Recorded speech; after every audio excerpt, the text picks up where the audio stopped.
When the Europeans came here, first of all, they thought Indian people had no spirituality. They considered them heathens, sometimes not even complete humans. They thought they were superior.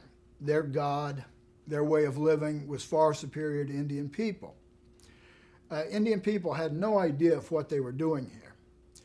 We didn't speak European languages. So when they would tell Indian people what they were going to do with the land and how they wanted to acquire this land, Indian people didn't have a clue what was going on. Then they brought something else with them that made the deals much easier: alcohol. Now, Indian people had never really had alcohol. Cherokee people, we have a mild corn alcohol. Used to make it in the old days, but it's not really an alcohol. It's slightly fermented corn.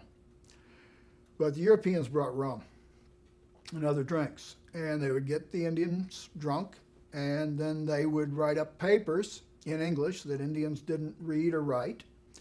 They would ask an Indian's name, and they would try to figure out how to spell it in English or in Dutch. They would put that on there and then have the Indian mark an X next to that. Now, whether the Indian actually marked an X next to that or not, I don't know, because Indians, whether they could even understand whether the Europeans made the X themselves is highly possible. The next morning, the Indians woke up and they found out that they signed a treaty, or did not sign a treaty, that gave their entire land over to these Europeans for a couple of kettles and a coat and some corn.